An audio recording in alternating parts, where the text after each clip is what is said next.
ओम श्री परमात्मने नमः। श्रीमद्भागवतम महापुराण चतुर्थ स्कंध अध्याय 13। ध्रुव वंश का वर्णन और राजा अंग का चरित्र। श्री सूत जी कहते हैं, शौनक जी, श्री मैत्रेय मुनि के मुख से ध्रुव जी के विष्णु पद पर आरूढ़ होने का वृत्तांत सुनकर विदुर जी के हृदय में भगवान विष्णु की भक्ति का उद्वेग हो आया और उन्होंने फिर मैत्रेय जी से प्रश्न करना आरंभ किया। विदुर जी ने पूछा कि भगवत परायण मुने, ये प्रचेता कौन थे, किसके पुत्र थे, किसके वंश में प्रसिद्ध थे और इन्होंने कहाँ यज्ञ किया था। भगवान के दर्शन से कृतार्थ नारद जी परम भागवत हैं, ऐसा मैं मानता हूँ। उन्होंने 5 रात्र का निर्माण करके श्री हरि की पूजा पद्धति रूप क्रिया योग का उपदेश किया है। जिस समय प्रचेता गण स्वधर्म का आचरण करते हुए भगवान यज्ञेश्वर की आराधना कर रहे थे, उसी समय भक्त प्रवर नारद जी ने ध्रुव का गुणगान किया था। ब्राह्मण, उस स्थान पर उन्होंने भगवान की जिन जिन लीला कथाओं का वर्णन किया था, वे सब पूर्ण रूप से मुझे सुनाइए।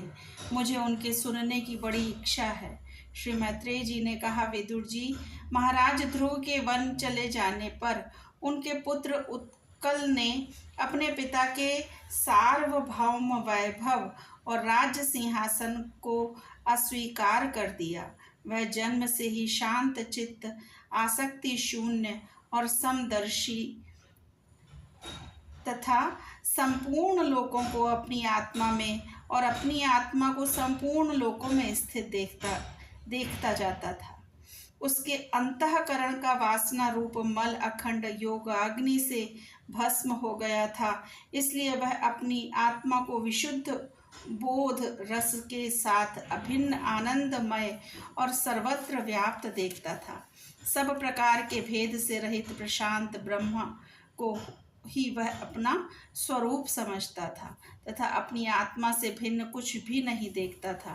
वह ज्ञानियों को रास्ते आदि साधारण स्थानों में बिना लपट की आग के समान मूर्ख, अंधा, बहरा, पागल अथवा गूंगा सा प्रतीत होता था। वास्तव में ऐसा था नहीं, इसलिए कुल के बड़े बूढ़े तथा मंत्रियों ने उसे मूर्ख और पागल समझकर उसके छोटे भाई भ्रमिपुत्र वत्सर को राजा बनाया।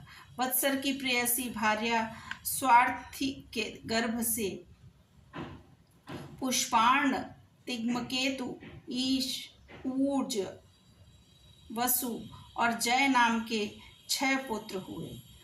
पुष्णार्ण के प्रभा और दोषा नाम की 2 स्त्रियां थीं। उनमें से प्रभा के प्रातः, मध्यांतनी और साय के 3 पुत्र हुए। दोषा के प्रदोष, निशीथ और व्युष्ट, ये 3 पुत्र हुए। व्युष्ट ने अपनी भार्या पुष्करणी से सर्वतेजा नाम का पुत्र उत्पन्न किया। उसकी पत्नी आकुति से चक्षु नामक पुत्र हुआ। चक्षुष मनवंतर में वही मनु हुआ।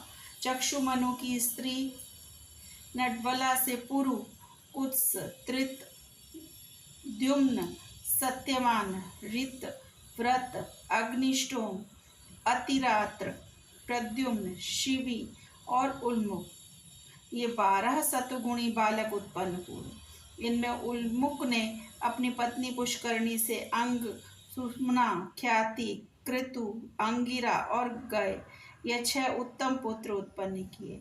अंग की पत्नी सुनीता ने क्रूर कर्मावेन को जन्म दिया, जिसकी दुष्टता से उद्विग्न होकर राजर्षि अंग नगर छोड़कर चले गए थे। प्यारे विदुर जी, मुनियों के वाक्य प्रश्न के समान अमोघ होते हैं। उन्होंने कुपित होकर वेन को शाप दिया और जब वह मर गया तब कोई राजा न रहने के कारण लोक में लुटेरों के द्वारा प्रजा को बहुत कष्ट होने लगा।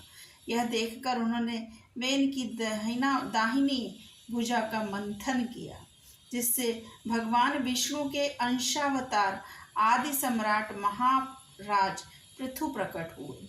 विदुर जी ने पूछा कि ब्राह्मण, महाराज अंग तो बड़े शील संपन्न, साधु स्वभाव, ब्राह्मण भक्त और महात्मा थे। उनके वेन जैसा दुष्ट पुत्र कैसे हुआ, जिसके कारण दुखी होकर उन्हें नगर छोड़ना पड़ा। राजदंडाधिकारी वेन का भी ऐसा क्या अपराध था जो धर्मज्ञ मुनीश्वरों ने उसके प्रति शाप रूप ब्रह्मदंड का प्रयोग किया।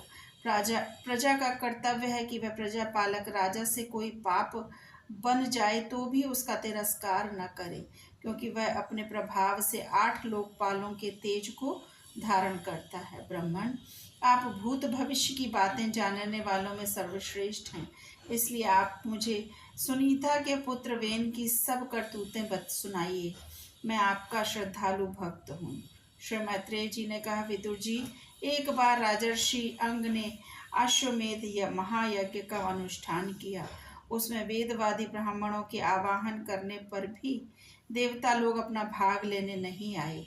तब ऋत्विजों ने विस्मित होकर यजमान अंग से कहा कि राजन, हम आहुतियों के रूप में आपका जो घृत आदि पदार्थ हवन कर रहे हैं उसे देवता लोग स्वीकार नहीं करते। हम जानते हैं आपकी होम सामग्री दूषित नहीं है, आपने उसे बड़ी श्रद्धा से जुटाया है तथा वेद मंत्र भी किसी प्रकार बलहीन नहीं है, क्योंकि उनका प्रयोग करने वाले ऋत्विजगण याजकोचित सभी नियमों का पूर्णतया पालन करते हैं। हमें ऐसी कोई बात नहीं दिखती कि इस यज्ञ में देवताओं का किंचित भी तिरस्कार हुआ है। फिर भी कर्माध्यक्ष देवता लोग क्यों अपना भाग नहीं ले रहे हैं? श्री मैत्रेय जी कहते हैं, ऋत्विजों की बात सुनकर यजमान अंग बहुत उदास हुए।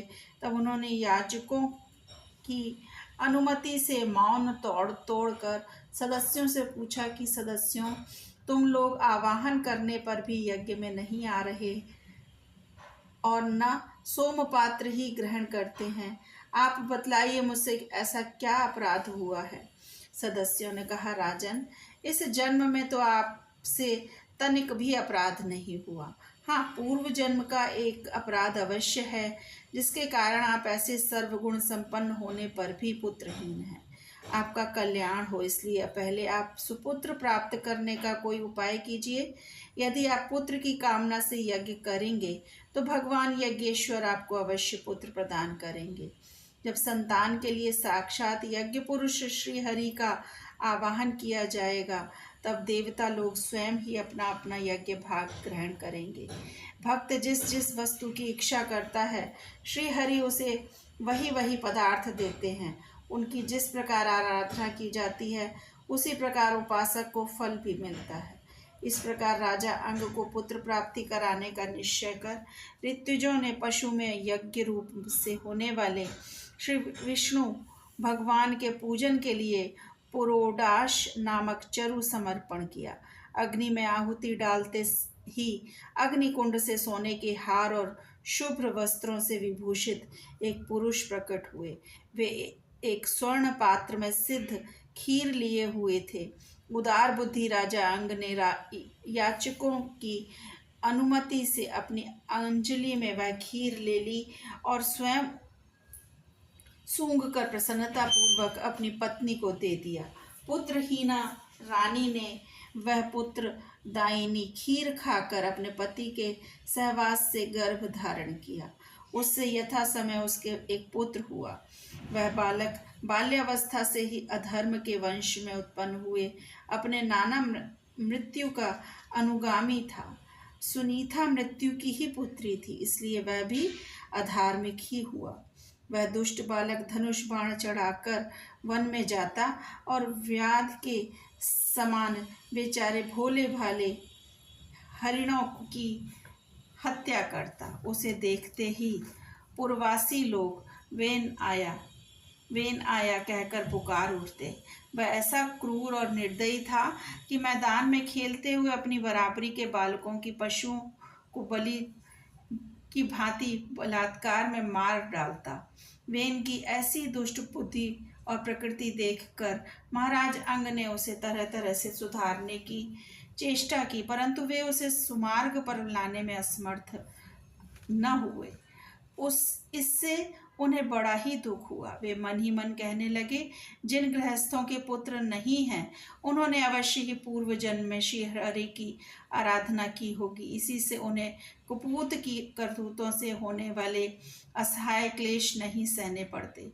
जिसकी करनी से माता पिता का सारा सुयश मिट्टी में मिल जाए, उन्हें अधर्म का भागी होना पड़े, सबसे विरोध हो जाए, कभी न छूटने वाली चिंता मोल लेनी पड़े और घर की भी दुखदाई हो जाए, ऐसी नाम मात्र की संतान के लिए कौन समझदार पुरुष ललचावेगा। वह तो आत्मा के लिए एक प्रकार का मोहमय बंधन ही है। मैं तो सपूत की अपेक्षा कुपूत को ही अच्छा समझता हूँ, क्योंकि सपूत को छोड़ने में बड़ा क्लेश होता है, कुपूत घर को नरक बना देता है, इसलिए उससे सहज ही छुटकारा हो जाता है। इस प्रकार सोचते सोचते महाराज अंग को रात में नींद नहीं आई। उनका चित्त गृहस्थी से विरक्त हो गया। वे आधी रात समय बिछौने से उठे। इस समय केतकी माता नींद में बेसुध पड़ी थी। राजा ने सबका मोह छोड़ दिया और उसी समय किसी को भी मालूम ना हुआ। इस प्रकार चुपचाप उस महान ऐश्वर्य भरे राजमहल से निकलकर वन को चल दिए। महाराज विरक्त होकर घर से निकल गए हैं, यह जानकर सभी प्रजाजन, पुरोहित, मंत्री और सुहृदगण आदि अत्यंत शोकग्रस्त होकर पृथ्वी पर उनकी खोज करने लगे। ठीक वैसे ही जैसे योग का यथार्थ रहस्य न जानने वाले पुरुष अपने हृदय में छिपे हुए भगवान को बाहर खोजते हैं। जब उन्हें अपनी स्वामी का कहीं पता न लगा, तब वे निराश होकर नगर में लौट आए और वहाँ जो मुनिजन एकत्रित हुए थे, उन्हें यथावत प्रणाम करके उन्होंने आंखों में आंसू भरकर महाराज के न मिलने का वृत्तांत सुनाया। ओम नमो भगवते वासुदेवाय। श्री कृष्ण अर्पणम अस्तु। हरे कृष्ण।